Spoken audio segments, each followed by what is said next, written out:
माननीय अध्यक्ष जी, मैं माननीय मंत्री जी से उत्तर प्रदेश के अंदर कितना बल्बों का वितरण हुआ और जब आप बल्ब वितरित कर रहे हैं, जो मजरे हमारे अधूरे पड़े हुए हैं, जहां विद्युतीकरण ही नहीं हो पाया, क्या माननीय मंत्री जी उन गांव की विद्युतीकरण की योजना को कोई केंद्र से पैसा भेज करके पूर्ण कराने का काम करेंगे, जैसे राजीव गांधी योजना और पंडित दीनदयाल योजना? आपका रेवेन्यू गांव है या मजरा है? मजरे, जो छोटे मजरे हैं, मैं उन छोटे मजरों की बात कर रहा हूँ। मान्यवर, 2 योजनाएं थी, पंडित दीनदयाल योजना बंद शायद कर दी गई, तो जो कार्य अधूरे पड़े हैं क्या उनको पूर्ण कराने का काम करेंगे? मैं इस मौके पे अपने पार्टी लीडरशिप को और किशनगंज के आवाम को शुक्रिया अदा करना चाहता हूं कि उन्होंने फिर से मुझे यहां बैठने का और उनकी समस्या उठाने का मौका दिया। I stand here, ma'am, to speak on demand for grant for education. Ma'am, किसी भी मुल्क में, किसी भी समाज में जो सबसे बड़ा अहम मुद्दा होता है वो शिक्षा और तालीम होती है। और हमने देखा है कि मोदी सरकार पिछले 10 सालों में धीरे धीरे धीरे इस फाउंडेशन को बर्बाद कर दी है। Ma'am, education is the bedrock of any society's progress.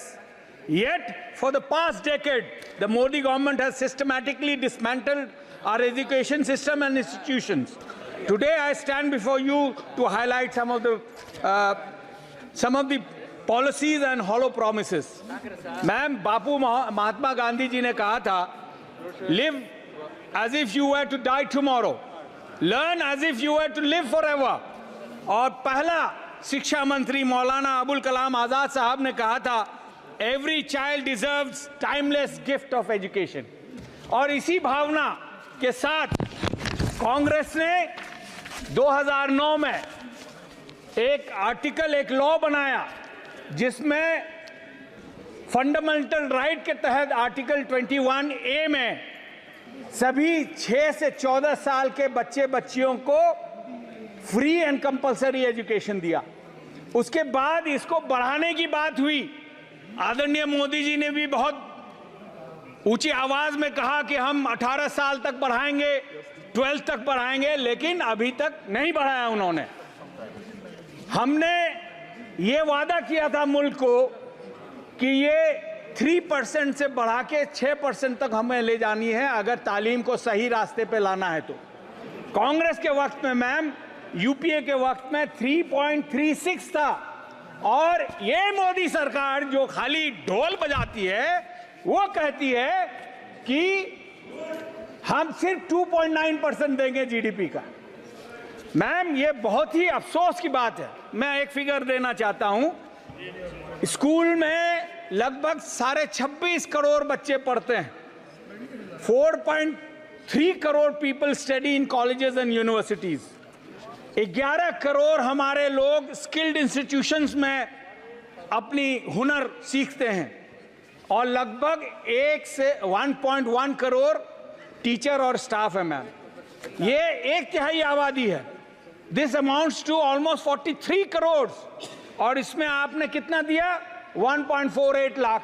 वो अगर आप डिवाइड करेंगे तो प्रति व्यक्ति 200 प्रति महीना भी नहीं होता है।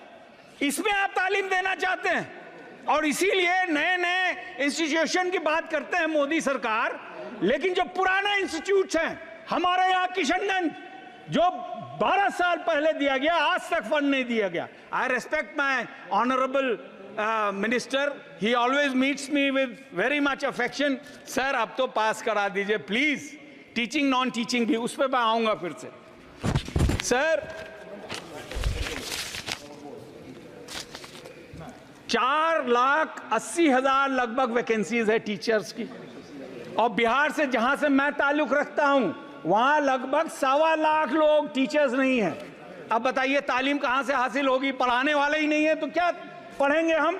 और इसीलिए बिहार के लोग जो मजदूर हमारे रूडी भाई हैं कि नहीं हैं, सर आपने क्या 4 करोड़ बोला था 13 करोड़ में, या 3 करोड़ बोला था? 4 करोड़ लोग अलग अलग प्रोफेशन के पूरे हिंदुस्तान में हम लोग गए हैं। सर, ये मेरे टाइम नहीं लेंगे, मैं नाम नहीं लिया। He is not yielding, sir. And I just mentioned, you can, after I speak, you can put your point. नहीं, नाम कहाँ लिया? मैम, और वही नहीं मैम,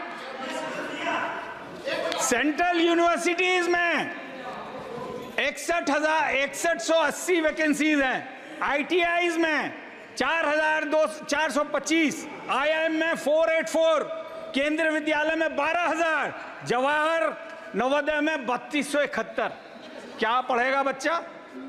इसीलिए मजबूर हो जाता है कोचिंग सेंटर में। आप जानती हैं क्या हुआ कोचिंग सेंटर में अभी दिल्ली में, कोटा में क्या हो रहा है? हर हफ्ते हर महीने में हम लोग को सुसाइड केसेस की खबर सुननी पड़ती है। और सबसे अफसोस की बात यह है मैम, अभी हमारे यंग ऑनरेबल मेंबर बोल रहे थे कि मोदी सरकार ने बहुत कुछ किया। मैडम, सेंट्रल यूनिवर्सिटीज में 42% वैकेंसीज हैं, और ये किनकी हैं? ये OBCs की है, SC और ST की है। तो ये सरकार जो है ये हर मामले में ये टारगेट करती है माइनॉरिटीज को, OBC को, SC को और ST को। ये आंकड़े बता रहे हैं, ये मेरे आंकड़े नहीं हैं ma'am. Official UDISE plus report में बताया गया 2018-19 में 51,000 गवर्नमेंट स्कूल बंद कर दिए गए। पिछले 8 सालों में 78,000 गवर्नमेंट स्कूल बंद कर दिए गए। उसमें कौन पढ़ता है? गरीब बच्चे पढ़ते हैं मैम। लगभग 2 करोड़ बच्चों को तालीम नहीं मिल पा रही है। यह है सरकार, मोदी सरकार। दूसरी बात यह है कि कहते हैं कि हम अच्छा तालीम दे रहे हैं, तो कैसे तालीम देंगे आप? अभी बहुत चर्चा में था और जरूरी भी है, नेशनल टेस्टिंग एजेंसी बनाई गई, आदरणीय मोदी जी की सरकार ने बनाई। और क्या देखा हमने? 7 साल में 70 ऐसे केसेस हुए जो पेपर लीक हुए। बाहर मानिकदा ने लिखा था आपने ट्विटर पे कि बाहर न्यूज ये टेस्ट पेपर लीक होता है और अंदर हमारे पार्लियामेंट में रूफ लीक हो रहा है, पानी कल बह गया था पार्लियामेंट। ये है मोदी सरकार। मोदी है तो मुमकिन है मैम। UGC NET एग्जाम में 23 लाख कैंडिडेट ने भरा था, 3 डिफरेंट रिजल्ट्स आए। 9 लाख से ज्यादा candidate across 300 countries UGC NET में किया। आपने 1-1 हजार करके उनसे फीस ली, पता नहीं और कितने कितने हजार उनको पैसा लग गया होगा एग्जाम देने में और फीस भरने में। आदरणीय मोदी हमारे शिक्षा मंत्री, जिनकी मैं बहुत रेस्पेक्ट करता हूं, उन्होंने यहीं पे कहा था इंटीग्रिटी ऑफ द एग्जाम में be compromised. It is not only the integrity of the exams, but sir it is the integrity of this government which has been compromised. बड़ी अफसोस की बात है मैम। ये सब हालात को देखते हुए जितना प्रेशर है बच्चों को वो नहीं ले पा रहे हैं। आपको एक आंकड़ा बताते हुए जो मुझे बड़ी तकलीफ हो रही है कि पिछले कुछ सालों में लगभग 13,000 कुछ स्टूडेंट्स ने आत्महत्या की हमारे हिंदुस्तान में। और पता है क्यों? क्योंकि उनको सही सुविधा नहीं मिल रही है, उनको सही सपोर्ट नहीं मिल रहा है, उनको कास्ट का जो तनाव है वो झेलना पड़ता है। इसीलिए लगभग 3 suicide every 2 hours is happening in India, जो बहुत ही शर्मनाक है किसी भी मुल्क के लिए। और इसीलिए हमारे आदरणीय नेता कहते हैं कि इसका कास्ट सेंसस होना चाहिए और उसको सुविधा मिलनी चाहिए जिसको जितना हक है। मैम, जो हायर एजुकेशन है उसको बर्बाद कर दिया इन्होंने। बर्बाद इसलिए किया क्योंकि जैसा मैंने बताया वैकेंसी, मैम अभी तो 5 ही मिनट हुए ma'am. I am the initiator of this. 10 minute होने को है, 1 मिनट में बात कर लीजिए मैम। 1 मिनट में मैम 2 मिनट दे करिए कंप्लीट करिए। मैम क्या अभी तो 2 ही मिनट हुए मैम। मैम जो हालत हो गई मैम, कर लीजिए आप अपनी बात कंप्लीट जी मैम। 2 मिनट बस। जी मैम, जो हमारे बच्चे, जो स्थिति है यहाँ पे, लगभग 13.25 लाख बच्चे 2022 में हमारे बाहर पढ़ रहे थे और इनके पढ़ाई के खर्चे लगभग 60 to 70 billion dollars, that is between 5 and 6 lakh crore. और आपने हायर एजुकेशन में कितना दिया? 47 लाख करोड़, 47,000। तो 12 गुना से ज्यादा मैम हमारा पैसा बाहर जा रहा है। अगर वो हम यहां खर्च करते तो हमारे बच्चे नहीं जाते। और वही नहीं मैम, पिछले 3 सालों में सर, पिछले 3 सालों में लगभग 24,500 हमारे बच्चे वहां पे उनका देहांत हो गया, मर गए। आप समझ सकते हैं किस तरह के लोग वहां जाते होंगे जिनके 1 या 2 ही औलाद होते होंगे। उनका तो दुनिया उधर जाता है। मैं माइनॉरिटी इश्यूज पे आता हूं सर। किशनगंज के बारे में तो आपको मेरे ख्याल से आप भी रट गए होंगे, हम भी रट गए होंगे। यहाँ बापूजी का मूर्ति था, हम लोग बैनर लगा के प्रोटेस्ट करते थे, वो भी आपने पीछे करवा दिया। मेरी आपसे गुजारिश है कि जो स्कीम्स हैं, डिफरेंट स्कीम्स हैं माइनॉरिटीज के लिए, उसको चालू कीजिए। जो स्कॉलरशिप है उसको चालू कीजिए। एक आपने यूपीएससी के लिए दिया था, मुझे याद है 2020 में कुछ लोगों ने ये कहा कि भाई ये यूपीएससी जिहाद है।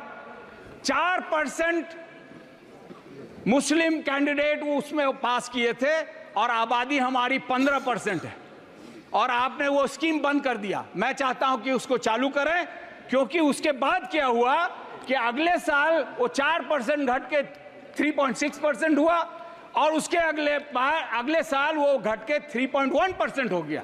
Sir, we also have as much intelligence as anybody else. We can contribute as much as anybody else in this country, and we have contributed. So, इसीलिए I appeal to you, sir, that you should not discriminate. I know this government stands on discrimination. It stands of anti-Muslim, anti-SC, anti-Dalit, anti-student, anti-poor sentiments जगा के ये राज कर रही है। अगर हम मुस्लिम ना होते आपके हिंदुस्तान में तो बीजेपी का तो खाता ही नहीं खुलता। पास में एक मुल्क है, उसका नाम लिए मैं बताना चाहता हूं sir, 1 last minute. Foreign students में 13.25 lakhs study abroad. And in India, only 40,000 national from outside come here. ये बांग्लादेश की बात बहुत करते हैं।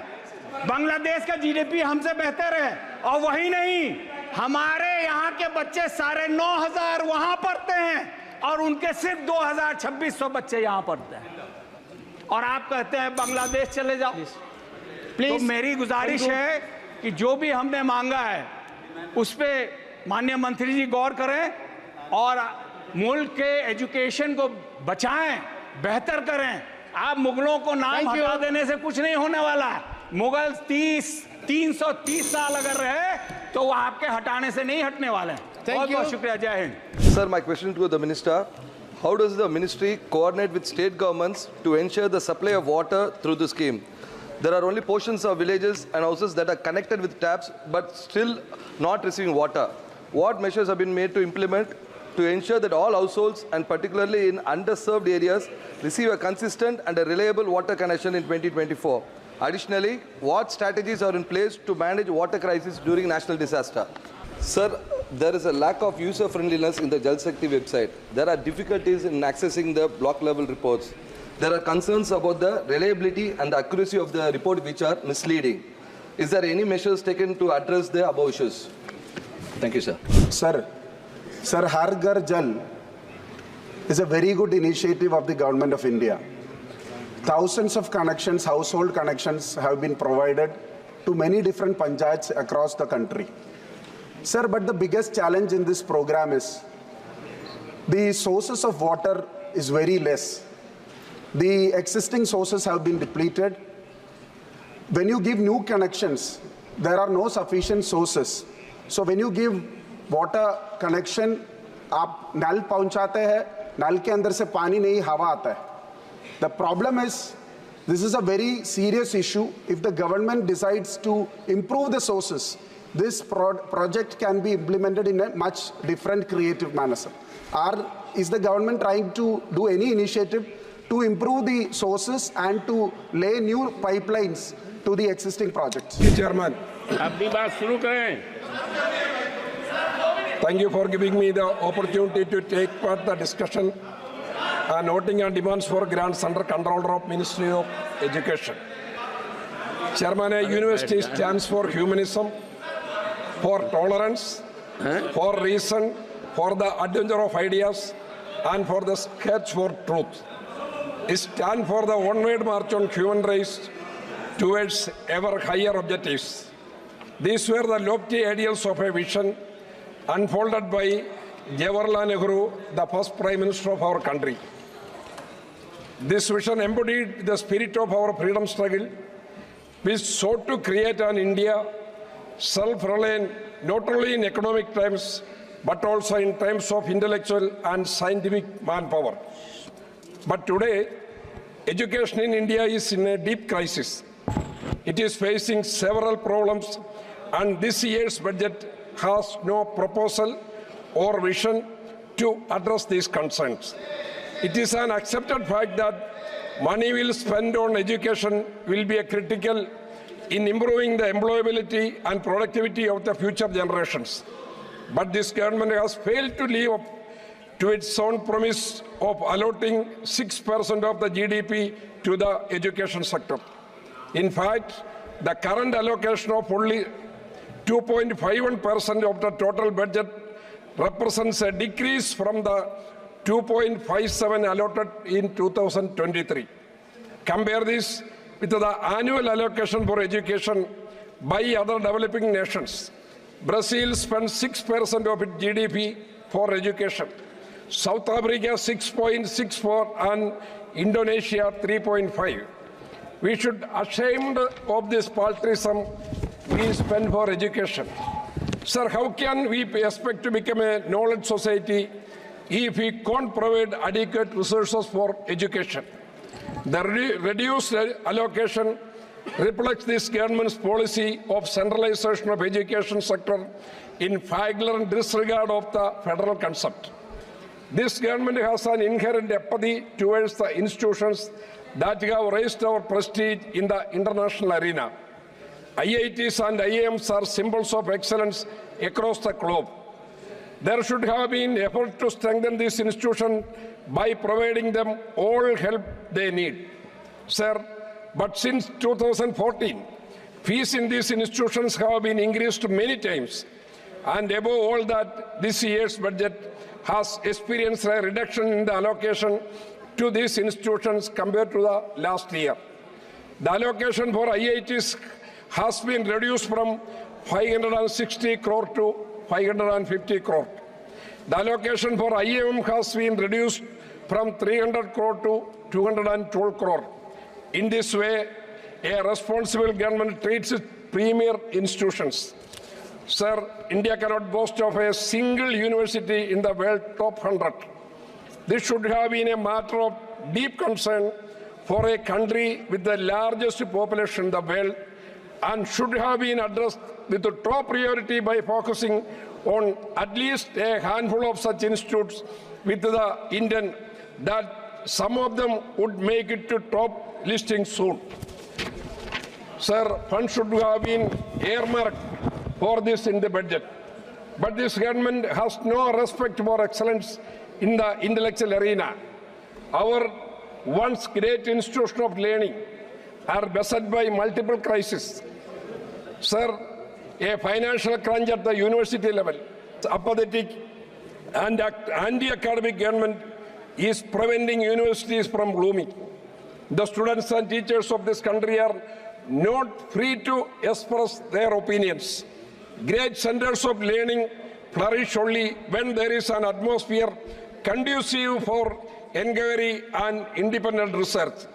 The Freedom House Political Advocacy NGO, which publishes annual index of the degree of political freedom in the countries of the world, has said in its 2024 report for India that I quote, academic freedom has significantly weakened in recent years as professors, students and institutions have faced intimidation over political and religious issues, unquote.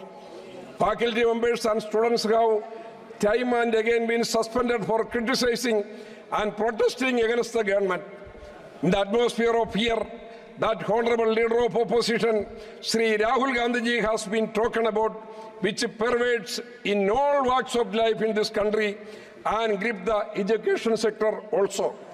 Sir, it is like a garden filled with hundreds of beautiful flowers when new generations come together in a campus, transcending differences in caste, religion, language, and culture.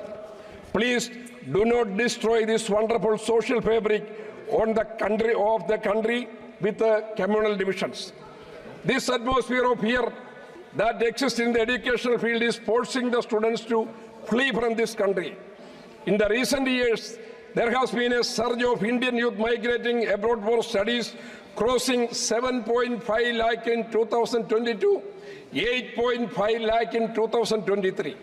One of the major implications of migration due to educational opportunities is brain drain, which leads to a loss to the human capital. The ruling party and its affiliates are responsible for this grave situation.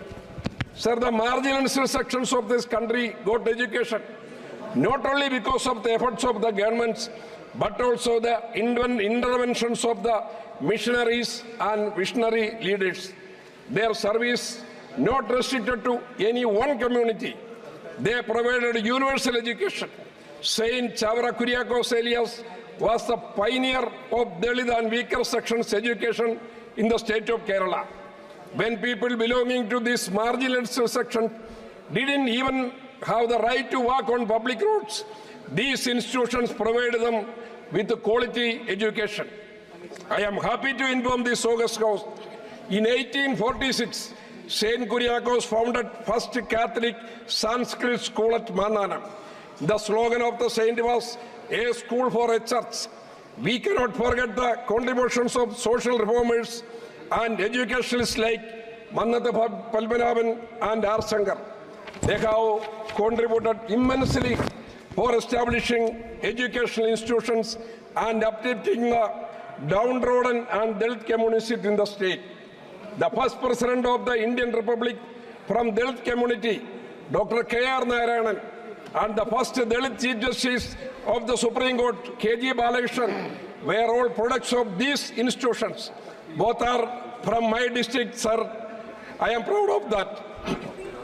The current crop of the rabid communal elements may not aware of the great contributor these institutions have made to our nation. These elements are creating an atmosphere of fear in the institution run by Christian community. Your governments in various states are arresting, prosecuting the Christians on flimsy charges. This is not only a disgrace, considering the great contributions rendered by the community in the field of education and healthcare for the most backward people, but also denies opportunities for the weaker sections to get educated. The union government should ensure the security of the Christians and their institutions. If you are serious about the welfare of the poor sections of our society, you can find Keralites in every nook and corner of the world because of the quality of education and their attitude towards people. Total remittance from non-resident Keralites also reached a record 2,16,893 crore in 2023, which is threefold of Kerala's annual budget. Sir, our state has been repeatedly requesting for the establishment of an AIMS in Kerala, but it was denied. We strongly demand for an AIMS in our state, Kerala. Sir, my constituency, Pathanamthitta, has a literacy rate of 97%, which is among the highest in the country. But higher educational opportunities are very limited in the region. Sir, 2 more minutes. The distance to the nearest Central University from Pathanamthitta is 500 kilometers. Central University of Kerala started a South Campus School of Legal Studies at Tiruvalla in my constituency, Pathanamthitta. In this connection, I would like to express my sincere gratitude to the former Chief Minister of Kerala, late Sri Umman Chandi, who granted 10 acres of land, valued approximately 200 crore for setting up of the South Campus on my interventions. I request the Honorable Minister for Education to start a full-fledged university campus with more courses and teaching staff in South Campus, Tiruvalla. Sir, according to the latest data from the Center for Monitoring Indian Economy, CMI, the unemployment rate stood at 9.2% in June 2024, a sharp increase from 7% from the month of May 2024. If this trend continues, it must have reached 11%. No number of unemployed youth increasing day by day. Many of them have taken education loans for their studies and not in a position to repay the education loan. Therefore, I request the government to write off the education loan of the unemployed borrowers. Sir, I am concluding. Gandhiji believed that education should teach individuals to seek truth, speak the truth, and practice non-violence in all aspects of life.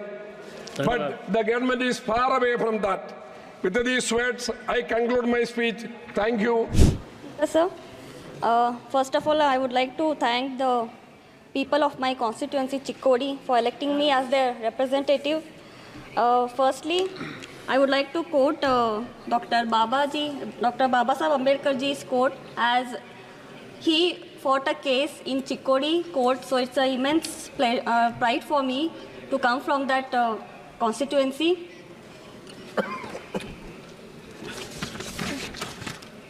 So I would like to quote, the progress of any society depends on the progress of education in that society. But in the recent times in our country, the nation is facing a lot of issues in the education sector. Currently, our nation is facing challenges regarding to the quality, accessibility, and equity in the education. Since 2014, the annual budget for the Ministry of Education has been steadily declining. This budget decreased funding for school education of 16.8% from the revised estimates and 7% overall for the Ministry of Education. The UGC's budget has been decreased by a staggering 53.35% compared to the budget estimates of 23-24 and 60.98% compared to the revised estimates of the previous fiscal year. This comes at a time when the National Testing Agency, an autonomous body under the UGC, is failing to properly conduct national examinations like NEET and NET, putting the future of lakhs of students at risk. In the past 7 years, the country has been witnessing 70 examination leaks across 15 states, affecting approximately 1.7 crore aspirants. So, and regarding my constituency, I would like to ask the minister through you. There's a Kendriya Vidyalaya in the Athini and plus Gokak. The proposal for them has been sent but has not been approved. So I request the minister through you to sanction them as soon as possible. And sir, currently there has been a flood situation in my parliamentary constituency. Most of the schools and the buildings have been in a very deteriorating state. So through you, I would request the minister to revise the format for 10.2, which they provide 2 lakhs per school for the renovation and all, which has been not sanctioned at all due to the flood loss. And also I would like to ask the government, as there are many students in my parliamentary constituency of SC, ST and OBC, whether there has been a lot of privatization in the education sector. So what steps the government has been taking to make sure that the rural background people will be able to access reasonable education in today's time? So I would like to know the answer for that, sir. Yes, sir. Thank you for allowing me to speak. Thank you once again. नमस्कार, मैं हूं मानक गुप्ता। अगर आपको हमारा ये video पसंद आया हो तो इसे लाइक और शेयर जरूर करें, और हाँ, हमें सब्सक्राइब और फॉलो करना ना भूलें ताकि आप देश और दुनिया की कोई खबर मिस ना करें। तो जुड़े रहिए हमारे साथ और देखते रहिए न्यूज़ 24।